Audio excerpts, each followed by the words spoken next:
Bonjour à toutes et bonjour à tous. Bienvenue dans les Érudits de l'IT, le podcast qui décortique les technologies d'entreprise en Suisse romande et ailleurs. Dans le podcast, on parle de data management, d'intelligence artificielle, de régulation, aujourd'hui de Wi-Fi et bien d'autres sujets encore. Je suis Julien Grandjean, account manager pour la société Sonio et geek de la première heure. Aujourd'hui, on va parler d'une technologie qui redéfinit notre rapport au réseau, le Wi-Fi 7 Advanced de Huawei.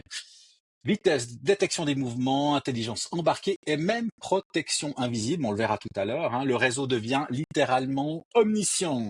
Pour en parler, j'ai le plaisir d'accueillir Christophe Battiard de la société Huawei. Bonjour Christophe, merci d'être avec nous. Je te laisse te présenter en quelques mots. Bonjour Julien, bonjour à tous. Donc je suis Christophe Battiard, j'ai fait une vingtaine d'années chez Orange, donc côté opérateur, côté aussi intégration, donc je connais très bien le monde de réseau. Et je suis de chez Huawei depuis environ 6 ans et demi en tant que directeur adjoint réseau et CTO Europe. Donc je m'occupe notamment du Wi-Fi 7. Voilà. Excellent, merci Christophe. Alors, comme à notre habitude, on va écouter nos intelligences artificielles, Iris et Alfred, qui ont traité un petit peu le sujet à leur manière, et on se retrouve tout de suite après. Bonjour et bienvenue. Alors aujourd'hui, on va explorer un peu comment Huawei voit l'avenir du Wi-Fi, avec son concept de Wi-Fi 7 avancé. Oui, c'est ça. On s'appuie sur un de leurs livres blancs techniques, assez dense d'ailleurs. L'idée, c'est de décrypter ce qu'il y a de vraiment nouveau là-dedans, au-delà des chiffres de performance habituels. Est-ce que ça pourrait changer pour nous, hein? Exactement. Comprendre les innovations clés et leurs applications concrètes. C'est notre mission. Bon, avant d'entrer dans le vif du sujet Huawei, un petit rappel peut-être sur le Wi-Fi 7 standard, la norme I3O 202.11b. Juste les bases. Oui, bonne idée. Alors, le Wi-Fi 7, c'est déjà une grosse évolution par rapport au Wi-Fi 6. On parle de débits théoriques qui peuvent grimper jusqu'à près de 30 gigabits par seconde. Ah oui, quand même. Oui, oui, c'est costaud. Moins de latence aussi, et une meilleure capacité à gérer plein d'appareils connectés en même temps. Pour ça, ils utilisent la nouvelle bande des 6 GHz, des canaux beaucoup plus larges, 320 MHz. Mhm. Et surtout, une technologie clé, le Multi-Link Operation, MLO. Le MLO, c'est ça qui permet à un appareil de se connecter sur plusieurs bandes de fréquences en même temps? C'est exactement ça. Un peu comme si votre téléphone utilisait 2, voire 3 autoroutes radio simultanément. Donc plus rapide et surtout plus fiable. D'accord, le décor est planté. C'est déjà pas mal. Alors, qu'est-ce que Huawei vient ajouter à tout ça avec son Wi-Fi 7 avancé? Ben, ce qui est vraiment intéressant, c'est comment ils intègrent l'intelligence artificielle, l'IA, à tous les niveaux. C'est vraiment ça leur patte. L'IA dans le Wi-Fi. Oui, pour optimiser 3 grands domaines. La connectivité elle-même, ce qu'ils appellent les espaces intelligents, et puis la sécurité. C'est cette couche d'IA qui fait, disons, la spécificité. Ok, commençons par la connectivité. Plus rapide, plus stable, c'est ça? Comment l'IA aide concrètement? Alors, il y a par exemple leur techno ICSSR. Imaginez un bureau très dense ou une salle de conf. Oui, Les signaux Wi-Fi de tous les points d'accès peuvent se gêner mutuellement, créer des interférences. L'ICSSR utilise l'IA pour synchroniser ces points d'accès, un peu comme des feux rouges intelligents, pour minimiser ces interférences, surtout sur les canaux de 80 MHz. Ils annoncent un gain de 30% sur le début global. pas mal. Et pour les applications critiques, genre la visio importante ou le jeu en ligne où la moindre coupure est fatale? Là, ils ont le VIP FastPass. L'IA reconnaît ces flux prioritaires et leur réserve en quelque sorte une voie express privée sur le réseau. Ça garantit une latence très faible, même si tout le reste du réseau est saturé. Ah, pratique ça. Et pour bouger sans coupure, il y a l'AI Roaming. C'est le réseau qui gère intelligemment le passage d'un point d'accès à l'autre en s'adaptant au type d'appareil. C'est plus fluide. Donc une connexion plus solide, plus intelligente, mais vous avez parlé d'espace intelligent. Qu'est-ce que ça veut dire le Wi-Fi qui sent les choses? C'est un peu ça l'idée, oui. D'un côté, ils rendent les points d'accès Wi-Fi plus polyvalents. On peut y intégrer directement d'autres puces, comme du Bluetooth, du Zigbee, via des slots ou de l'USB. Le point d'accès devient une sorte de couteau suisse de la connectivité IoT. D'accord, ça simplifie l'installation. Mais le plus bluffant, c'est l'utilisation du signal Wi-Fi lui-même pour détecter des choses dans l'environnement. Ça passe par l'analyse très fine de l'état du canal, le fameux CSI, Channel State Information. Comment ça marche ce truc? En gros, le système analyse comment les ondes Wi-Fi se propagent, rebondissent, sont perturbées par ce qu'il y a dans la pièce. Et rien qu'avec ça, il peut détecter une présence humaine. Une présence humaine? Sans caméra, sans capteur Pierre, Exactement. même une personne immobile, juste par les micro-mouvements de la respiration. C'est un peu comme un sonar, mais qui utilise les ondes Wi-Fi déjà présentes. C'est fou ça. Les applications sont énormes, non? Économie d'énergie. Oui, éteindre la lumière ou la clim si personne n'est là, par exemple. Ou pour de la surveillance discrète, respectueuse de la vie privée, vu qu'il n'y a pas d'image, le réseau ne fait plus que transporter des données. Il commence à percevoir le monde physique autour de lui. Impressionnant. Et ils vont encore plus loin avec ça. Oui, il parle aussi d'intégrer du radar à ondes millimétriques MM-Wave. Là, les ondes sont beaucoup plus courtes, donc beaucoup plus précises. On passe de la lampe torche au pointeur laser, si vous voulez. Et ça sert à quoi cette précision? Ça ouvre la porte à des applications médicales sans contact, suivre le rythme cardiaque, la respiration, détecter une chute chez une personne âgée, tout ça sans capteur sur la personne. Très utile en hôpital ou pour le maintien à domicile. D'accord. Connectivité, détection. Et le troisième point, la sécurité. On pense souvent au cryptage WPA3, etc. Mais Huawei propose autre chose. Oui, et là, ça devient vraiment intéressant. Ils ont le Wi-Fi Shield. C'est une sécurité qui agit au niveau physique, sur les ondes radio elles-mêmes.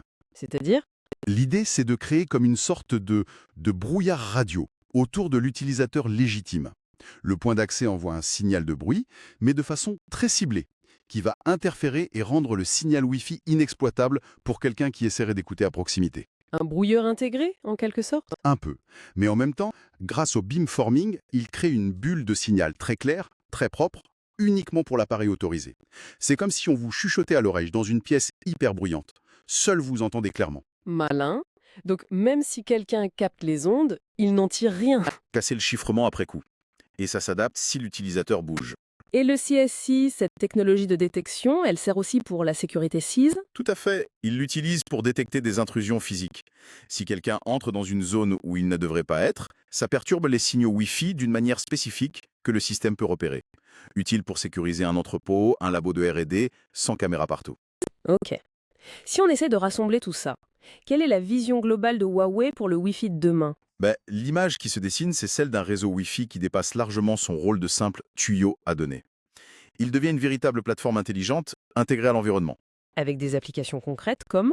On peut imaginer des bureaux où le 10 gigabits par seconde est la norme et où la connexion est stable partout, des salles de classe qui utilisent la réalité virtuelle sans aucune latence, des zones bancaires ou gouvernementales protégées par ce bouclier Wi-Fi, ou encore des usines où le Wi-Fi surveille des zones dangereuses, des hôpitaux où le même réseau gère la connexion ultra fiable des appareils médicaux, la surveillance discrète des patients et la sécurité physique des données.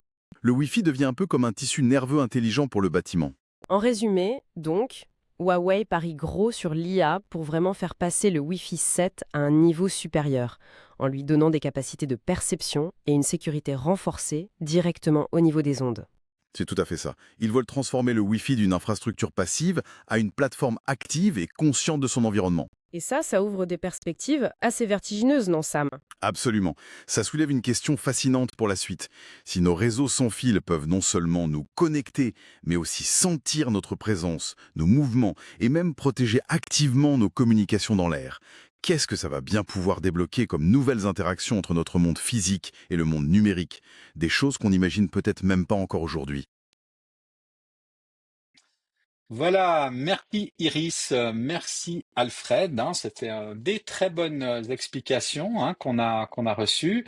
Donc on va tout de suite développer un peu ces sujets avec Christophe. Donc on va commencer par la vitesse. Hein, la vitesse du Wi-Fi a considérablement augmenté ces dernières années, des débits spectaculaires, une latence ultra basse. Qu'est-ce que ça change concrètement en entreprise? Alors, ça change rien et ça change tout. Euh, Ça change rien au sens où si les entreprises n'ont pas eu l'habitude d'avoir des problématiques de Wi-Fi, ça changera rien. Or, il y a quasiment aucune entreprise qui n'a pas de problème de Wi-Fi. C'est juste. Donc c'est pour ça que ça change tout. Ça change tout sur un point, tu l'as dit, c'est la vitesse. C'est-à-dire que on a changé le type de modulation. Je ne veux pas rentrer dans des choses trop techniques, mais on a optimisé, le standard Wi-Fi 7 a été optimisé en termes de modulation. On utilise mieux la bande de fréquence des 6 GHz. ce qui veut Mhm. dire que tu peux très clairement avoir une bande passante plus forte. Donc on parle de plusieurs dizaines de gigabits par seconde, hein, on est à plus de 20 gigabits par seconde aujourd'hui Mhm. en Mhm. débit théorique. Ouais. Mais surtout, tu as encore une fois la norme Wi-Fi 7 par rapport aux normes précédentes.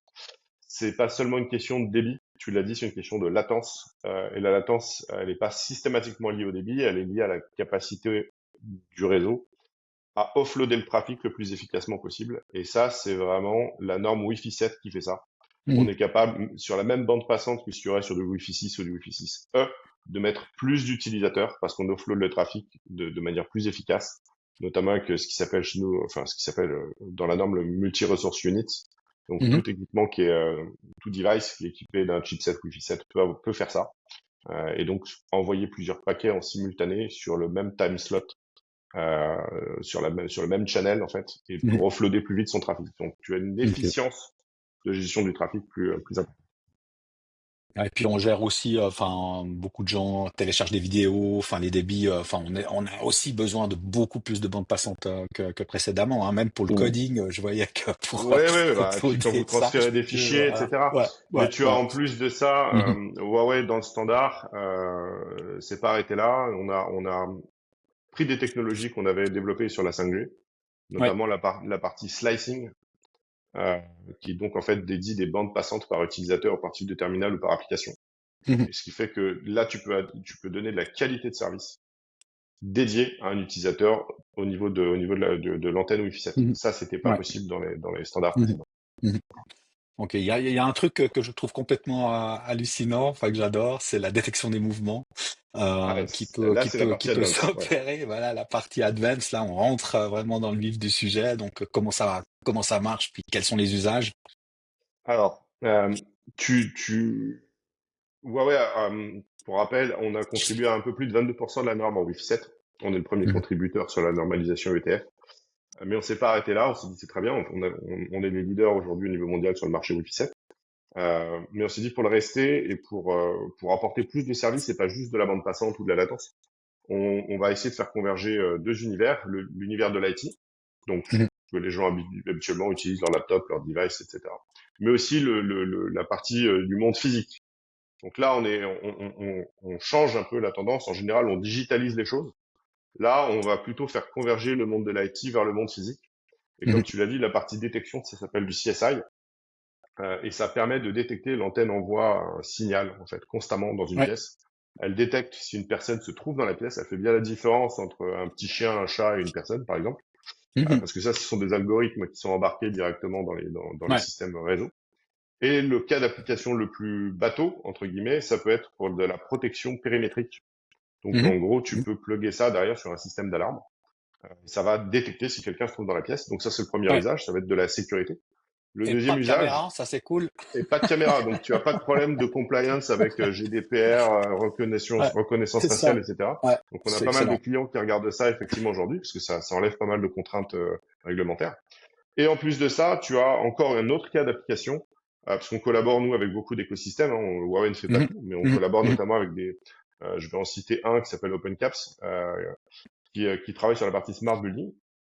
Et Ouais. donc, on peut intégrer dans ce cas-là le fait de détecter les présences dans une pièce et de coupler ça avec nos écosystèmes pour faire de la régulation de température dans une pièce, l'allumage de la Mhm. pièce, Mhm. Mhm. réveiller évidemment réveiller d'autres antennes Wi-Fi ailleurs si on détecte quelqu'un qui rentre dans la pièce. Voilà, ce Ouais. genre de choses, on peut coupler ça aussi dans des hôtels. Tu vois, quand tu quittes la pièce, Ouais. on détecte qu'il n'y a plus personne dans l'hôtel, dans la chambre, donc on peut typiquement éteindre toute la chambre. Habituellement, si Ouais. tu as toujours la carte là que tu dois retirer, là pour le Exactement. Ouais. coup, si tu as pas ça, bah, tu peux te passer de ça et directement intégrer ça Ouais. dans tes systèmes. Donc on est sur des cas Bon. d'application comme ça. Les cabines Ouais. d'essayage, détecter si les gens sont dans une cabine d'essayage. Mhm. Ouais. Voilà, ça Ouais, sans avoir besoin de les filmer encore une fois. Mais c'est vrai que bah après les économies peuvent être assez importantes, hein, les économies oui, énergétiques aussi avec sur des énormes surfaces, sur une chaîne d'hôtels, ça a des impacts, je pense, non on travaille avec des grands négligeables, groupes, ouais, j'imagine. là-dessus, ouais. On travaille avec des Et- grands groupes sur ça, Ouais. effectivement. Alors, Et tu as encore le couplage en plus de fait de, comme tu l'as dit, si les gens ne sont pas, par exemple, dans une université ou dans des très grands locaux, peu importe. On Mhm. peut coupler ça. On a une autre technologie qui en fait vérifie les flux énergétiques des réseaux. Ouais. Donc on couple la visualisation des flux énergétiques à la captation de présence et on peut faire des recommandations pour éteindre le réseau, par exemple la nuit. Ouais. Donc là, on fait vraiment converger à la présence physique et les réseaux. Ça, c'est vraiment quelque chose d'assez génial. Alors, il y a un truc, moi, je suis un peu un fan des super-héros, etc. Puis là, on parle de bouclier invisible. Ouais. Alors, Alors, qu'est-ce que c'est que le bouclier invisible? on n'a pas la licence Marvel, donc on peut pas mettre Non. Captain America. Euh, Bon. mais oui, c'est un bouclier invisible, mais qui se voit bien côté sécurité. Mhm. Certaines de nos antennes, on a développé quelque part une couche de sécurisation physique en wireless. Ouais. Habituellement, quand quelqu'un essaye d'attaquer un réseau Wi-Fi, il essaye soit de dupliquer un terminal, ton téléphone, etc. Ou alors il essaie d'attaquer en force brute, c'est-à-dire de décrypter le signal et de rentrer. Mhm. Euh, Mhm. Là, en fait, quand on détecte ce type d'attaque, en fait, on a un soft d'intelligence artificielle qui détecte ça derrière. Euh, on est capable de changer la modulation de l'antenne et de changer la direction du signal et d'envoyer proactivement du bruit pour Mhm. brouiller le device qui essaye de se connecter. Donc on fait un bouclier, mais au sens physique Ouais. du terme, parce que là on Ouais. envoie vraiment du bruit, c'est un bruit blanc, pour bloquer en fait le récepteur Wi-Fi du device qui essaye de rentrer. Si tu es en train de travailler à 1 mètre de moi et de dupliquer mon terminal pour rentrer, bah Ouais. tu vas plus pouvoir essayer et alors que la personne qui est en train de travailler à côté peut continuer de travailler. Donc là, on rentre dans de la sécurisation physique, pas Ouais. seulement juste IP, si tu veux. Mhm. C'est pas que basé sur de la MAC adresse et des choses comme ça. On est Ouais. vraiment capable physiquement de bloquer le terminal et de le suivre en plus. Assez dingue, assez dingue. J'adore. En tout cas, on te remercie pour ta présence aujourd'hui. C'est génial. On va retrouver ton profil là, dans les notes de l'émission. Donc, n'hésitez pas à contacter Christophe si vous avez des questions ou si vous êtes vraiment intéressé aussi pour passer la porte du Wi-Fi 7 Advanced aussi durant ces prochains mois ou l'année prochaine. Hein. Donc, je pense qu'il y aura une belle évolution. Christophe, avant de se quitter, on te laisse bien évidemment le mot de la fin. Les technologies n'ont pas fini de vous surprendre. On a encore beaucoup de choses qui vont arriver l'année prochaine, notamment pour tout ce qui va être retail et healthcare. Il va y avoir des cas d'application qui vont rentrer plus dans le business client. Donc vous Mhm. verrez ça. On a commencé à en lancer à Shanghai au mois de septembre et on va vraiment commercialiser ça début 2026 là. On va avoir des cas d'usage vraiment intéressants on va encore plus faire converger le monde physique. Excellent. En tout cas, je te remercie. On s'est déjà donné, hein, avant de tourner l'épisode, rendez-vous en 2026 pour d'autres épisodes du podcast, hein, pour la saison 2. Quant à nous, on va se retrouver dans un prochain épisode, tout prochainement. Vous pouvez nous retrouver sur Apple Podcast, Spotify et bien entendu LinkedIn. À bientôt. Merci encore Christophe et on se Merci à revoit l'année tous. prochaine, comme on l'a Merci Julien. dit.